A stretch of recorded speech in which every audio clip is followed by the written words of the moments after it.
Pin limno ka France ya ka Brazil ha ka jingle kay perlok ne kamit da arla wekol. Ha ka baka France kala yuban tepkol ningkong ha ka menit ka balai poar lingbau Kylian Mbappe. Bat ha ka menit pandrubusan lingbau Hugo. Kadban na kaling yung ka Brazil la yuban tepkol daw Clayson ha ka menit ka bah new popra. Kumta ka France klapan limno ya ka Brazil da arla wekol.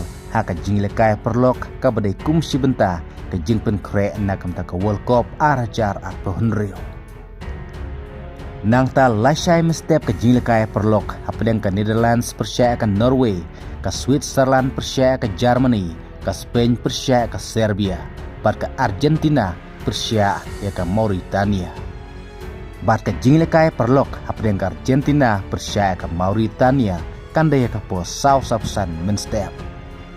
Kadba haba paipat siya ka jile kay ka playoff semifinal ka deba Europe pan yorong siya ka World Cup arajar at pohonrio.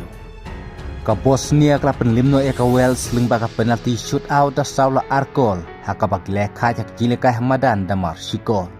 Ka Italy ka penlimno ka Northern Ireland da ara not goal. Kumta ka final kan dayah ka Bosnia persia ka Italy.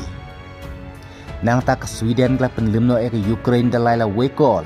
Bat ka Poland klub limno ka Albania da arla wekol kumta ka final kanday hapten ka Sweden persia ka Poland ka Kosovo klub limno ka Slovakia da Saula Laikol bat ka Turki klub limno ka Romania da wekol bat ka final kanday hapten ka Kosovo persia ka Turki nang ta ka Czech klub limno ka Republic of Ireland lingba ka penalty shootout da Saula Laikol hakabak liya kaj Hamadan damar Arkol.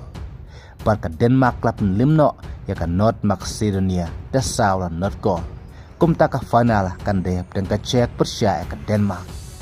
Bat napdeng juga nagi prata lagi tim tang South ligen rung siya ka World Cup arajar phunriu da deba Europe bat arteligen sarung lingba ka intercontinental playoff.